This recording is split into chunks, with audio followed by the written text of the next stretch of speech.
Right now, someone is studying you, watching your patterns, learning your weaknesses, and you have no idea it's happening. Chess grandmasters don't just play games, they hunt minds. They dissect psychological patterns, exploit cognitive blind spots, and manipulate their opponents into making predictable moves. Bobby Fischer didn't just defeat Boris Spassky in 1972. He psychologically dismantled him using calculated mind games and strategic intimidation. What I'm about to reveal isn't just about chess. It's about the dark art of psychological warfare that chess masters use to dominate not just the board, but every human interaction. By the end of this video, you'll understand the cold, calculating mindset that separates predators from prey in the game of life. And I'll show you the one psychological weapon that chess masters use to make their opponents destroy themselves. But be warned, once you see how this works, you'll never look at human interactions the same way again. Magnus Carlsen once said something chilling. "I don't feel sorry for my opponents when I crush them." This isn't cruelty. It's strategic emotional detachment. Chess masters develop what psychologists call selective empathy shutdown. They can turn off their emotional responses when it serves their purpose. This is the same trait found in high-functioning sociopaths and successful manipulators. When Garry Kasparov faced opponents, he didn't see human beings. He saw psychological profiles to exploit. In everyday life, this translates to devastating psychological power. When someone tries to guilt trip you, you feel nothing. When they attempt emotional manipulation, you see right through it. When they're having a breakdown, you're calculating your next 3 moves. This isn't about becoming heartless. It's about choosing when to feel and when to think. The weak are controlled by their emotions. The strong control their emotions like weapons. Chess masters don't just read the board. They read faces, body language, and psychological tells with surgical precision. Garry Kasparov could detect when his opponent was bluffing by watching their breathing patterns and micro-expressions. This is dark psychology in action. Every human has unconscious tells that reveal their true thoughts. The slight tension in their jaw when they're lying. The micro-expression of fear when they're cornered. The way their pupils dilate when they're attracted or interested. Chess masters weaponize this information. They know when you're weak, when you're confident, when you're desperate. And they use this knowledge to manipulate your decisions. In business negotiations, relationships, even casual conversations, you're constantly leaking information. The question is, are you reading others or are they reading you? Fischer was notorious for studying his opponent's psychological profiles before matches, learning their fears and insecurities to exploit during games. Here's where chess masters become truly dangerous. They don't just make good moves. They force their opponents into positions where every choice leads to disaster. This is called Zugzwang, a position where any move you make worsens your situation. Master manipulators use this same principle in real life through what psychologists call triangulation and false choice manipulation. They create scenarios where you think you have options, but every choice serves their agenda. The abusive partner who gives you the choice between apologizing or losing them. The boss who offers you flexibility, work overtime or find another job. The friend who creates drama, then positions themselves as the solution. These aren't accidents. They're calculated psychological traps designed to make you complicit in your own manipulation. Chess masters like Fischer would deliberately create complex positions that overwhelmed opponents mentally. forcing them into making errors through psychological pressure rather than tactical superiority. Chess masters have mastered something most people never learn: the devastating power of strategic silence. When their opponent gets frustrated, they become calmer. When their opponent panics, they become more focused. This is psychological vampirism at its finest. Strategic silence is one of the most powerful manipulation tactics in dark psychology. It creates anxiety, self-doubt, and mental spiraling in your target. They start questioning themselves, filling the silence with their own insecurities. Meanwhile, you remain completely detached, watching them destroy themselves mentally. In your daily interactions, emotional vampires are everywhere. They create chaos to feed off your reactions.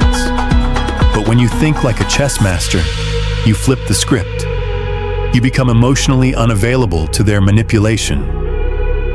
You watch their desperation grow as they realize their tactics don't work on you. You become the predator, not the prey. Advanced chess players don't just win games. They make their opponents question their own judgment.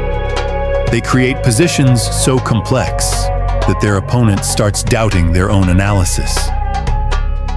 This is gaslighting in its purest form. Fischer was notorious for this. He would make moves that seemed wrong but contained hidden psychological traps, causing opponents to second-guess their instincts. Master manipulators use this same technique to rewrite reality. They make you question your memory, your perceptions, your sanity. That never happened. You're being too sensitive. You're imagining things. But when you think like a chess master, you document everything. You trust your analysis. You maintain your version of reality regardless of their psychological pressure.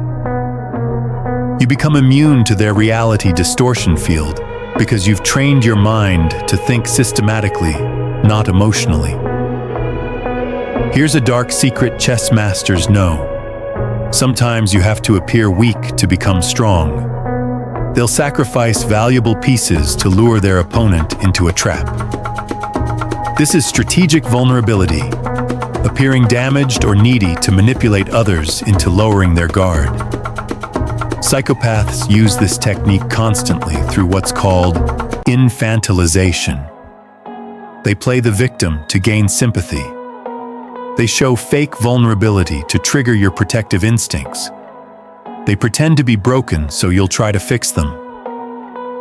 But when you think like a chess master, you recognize these performances.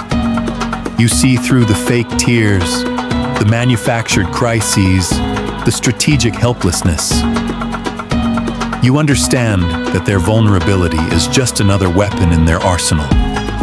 Kasparov would sometimes appear confused or uncertain during matches, causing opponents to become overconfident and make reckless moves. In your life, you can use strategic vulnerability to your advantage while protecting yourself from others who weaponize it. Show calculated weakness to make others reveal their true intentions. Let them think they have power over you while you gather intelligence. But never fall for someone else's performance of helplessness. It's often the most dangerous trap of all. In chess endgames, masters don't just win. They psychologically break their opponents. They create positions where defeat is inevitable but slow, forcing their victim to experience every moment of their destruction. This is psychological torture disguised as strategy. Fischer was particularly cruel in endgames, often prolonging winning positions to maximize his opponent's suffering. This teaches us about power dynamics in real life. True dominance isn't about quick victories. It's about making others acknowledge their inferiority. The master manipulator doesn't just get what they want. They make you grateful to give it to them. They don't just win arguments. They make you question why you disagreed in the first place. They create psychological dependency where you need their approval, their attention, their validation. This is the endgame of dark psychology. Not just controlling behavior, but controlling minds. Chess masters have a terrifying ability. They can mirror their opponent's style and amplify it back at them. If you play aggressively, they become more aggressive. If you play defensively, they become impenetrably defensive. This is psychological mirroring taken to a weaponized level. They become whatever they need to be to defeat you. In dark psychology, this is called chameleon manipulation. They study your personality, your desires, your fears, and they become exactly what you need them to be. The perfect partner who shares all your interests. The ideal friend who validates all your opinions. The supportive colleague who understands your struggles. But it's all performance. They're reflecting your own psychology back at you to create artificial intimacy and trust. Once you're hooked, they slowly reveal their true agenda. Fischer was notorious for adapting his playing style to psychologically destabilize specific opponents. Aggressive against defensive players, positional against tactical players. Chess masters are information vampires. They extract data from every interaction while revealing nothing about themselves. They ask probing questions disguised as casual conversation. They remember everything you forget you told them. They build psychological profiles of everyone around them.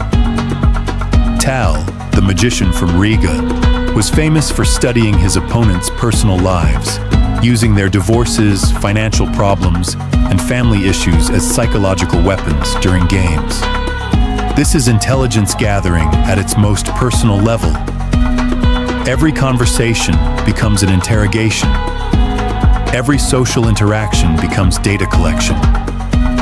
You learn people's triggers, their insecurities, their deepest fears, and you file this information away for future use. The weak overshare and underobserve. The strong undershare and overobserve. They become walking databases of human weakness, ready to exploit any vulnerability when the moment is right. But here's the ultimate dark psychology secret that chess masters understand. The greatest power isn't in manipulating others. It's in becoming immune to manipulation yourself.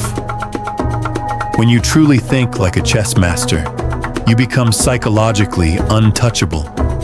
You see through every manipulation attempt. You recognize every psychological game. You become what manipulators fear most, someone who can't be controlled. Kasparov once said that the hardest opponent to beat is someone who has nothing to lose and everything to gain. When you develop chess master thinking, you become that opponent in every area of life. You can't be guilt-tripped because you feel no inappropriate guilt. You can't be intimidated because you've calculated all possible outcomes. You can't be seduced because you see the manipulation behind the charm. You become the apex predator in the psychological food chain. But here's the dark truth that chess masters know and never speak about openly. The ultimate chess game isn't played on a 64 square board. It's played in the theater of human consciousness itself. Every conversation is a position. Every relationship is a game state. Every decision you make either strengthens or weakens your strategic position in the grand game of life. The masters of this world, the ones who seem to effortlessly navigate complex situations, who always land on their feet, who appear to have an uncanny ability to influence outcomes. They're not lucky. They're playing chess while everyone else is playing checkers.